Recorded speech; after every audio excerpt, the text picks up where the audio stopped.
We have an awful lot in common. And unfortunately in common is a passion for football. And both our teams got relegated this year. However,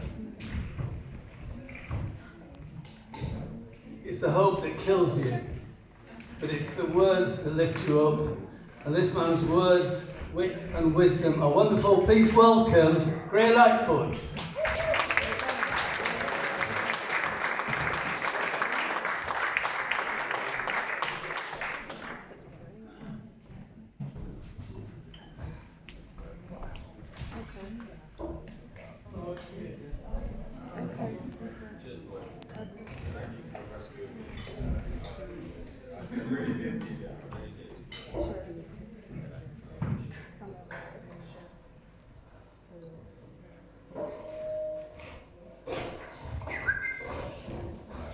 Shows the microphone's working.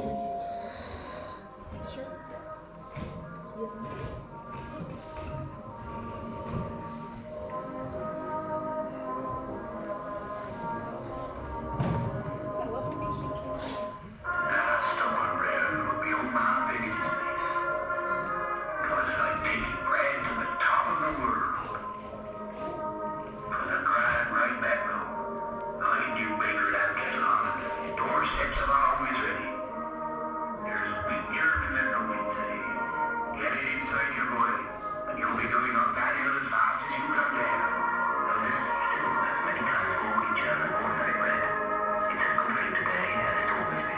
Yes.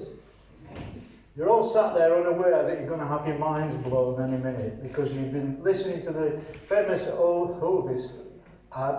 It's really hard to say. Hovis ad from 1973, the nation's favourite. And I'm going to make a revelation now. I'm not going to tell you that I was actually the boy on the bike. That was for effect. Where's my hat? No, it's all been nothing but a hollow sham. I'm going to deconstruct the advert of all its northernness. Because when you hear that music, you see that ad, you think north of England. You do, don't you? You do, you think north of England. It's all a sham, I'll tell you now. I'll go through the ad bit by bit. Last stop on the round would be Omar Peggotty's place. Well, that's a voiceover done by a guy called Howard Lang, who was more famous for doing Captain Baines in the Anini line. Some of you will remember that, some of you won't. And he did the exact same voice of a West Country sea captain in that ad. Omar Peggotty. Well, Peggotty is a name that doesn't exist. It was invented by Charles Dickens. So if you look in sort of on Facebook, you will see one or two Peggottys, but they're usually people who've appropriated the name. Dickens decided that the Peggotty family, the name he invented, would be from Yarmouth, which is not in the south, not in the north of England, but the south. So it was like taking bread to the top of the world.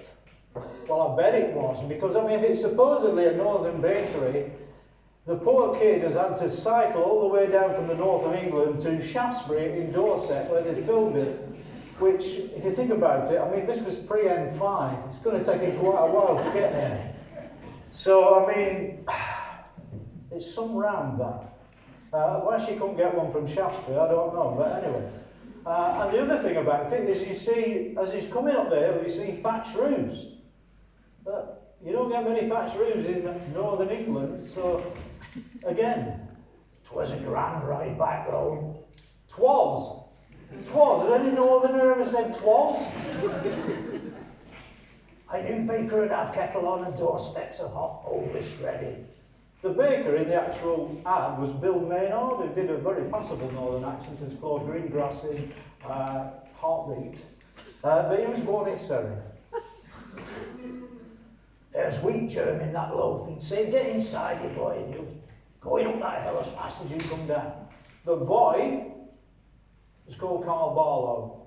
He was born in Stratford, East London, and I think he's more East Enders than Corrie, really. But anyway, And then they have this bit that's done in received pronunciation, you know, the serious bit. They didn't want to use a parochial voice, let me say. Hovis still has many more times more wheat germ than ordinary bread. It has been as good for you today as it has always been. So that's the serious bit, delivered in received pronunciation, none of that common talk. So we go on, the music. The music is, some of you may know, it's a Largo from the New World Symphony. That was done by Dvorak, who was Czech. I mean, how southern is that?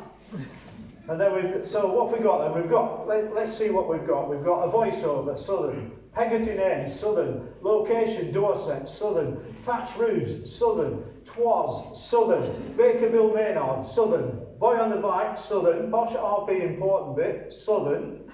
Music from the Czech Republic. Is there anything northern in this, I ask? Well, there's two exceptions. One is the brass band, was the Ashington Colliery Band from Northumberland. And the director, well, he was from South Shields. I've not heard of him, he's called Ridley Scott. And anyway, I wasn't very pleased because Ridley Scott's ad, almost everything in it is alien to the north of England. You've got to ask yourself why. For 50 years, you perceived it to be a northern ad. Anyway, just to reiterate this, I lived in northern England for over 50 years. I lived either side of the Pennines, and I never once witnessed a whippet race. I mean, these are the perceptions that come out, whippet race as northern. I've never once seen a whippet race until I've only seen one in my life. I've seen one whippet race, and that was in the Lizard Village, which is Great Britain's most southerly place. I rest my case. Here's a poem that makes merry with certain perceptions of northerners. It's called I'm Not Classist, But. When I see that double O in north, I lose my cool, my ire goes through the roof, put out by some patronising scoop hound who thinks I talk like that. Show me the proof. Here the writer is making a judgment, portrays his subject as some kind of fool, based on the assumption that his readers don't live within 200 miles of Gould, and speak and receive pronunciation unlike this semi-literate baboon. Listen to the funny northerner talk straight from work, a 12-hour shift up to... Or look at the angry Mancunian, isn't he funny? It's all quite a hoot as this rot star tells them all to fook on while sipping champagne from a Chelsea boot. See, to me it doesn't sound like I speak. Who north of Watford Gap ever said oop? It seems you're hoping to alienate over half the country out of your loop. Now call me pedantic, call me a loon, or a peddler of verbose codswallop, but no word ever ending in OOP has ever rhymed with the word up. I recognise that some O words have different sounds. I learned that at school, whereas you seem to have missed that lesson, which suggests to me you're some kind of fool. I shan't make you a point of ridicule by inserting an R in Bath and dance. Your accent is merely the consequence of those Normans who invaded from France.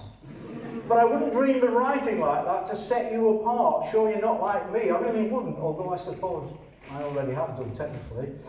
You see, we're not from another land, we're not another skin colour or race, so what is it that you're hoping to say that it cannot be defined from my face? If we're reading the same words on the page, why need you mention the way that they're said?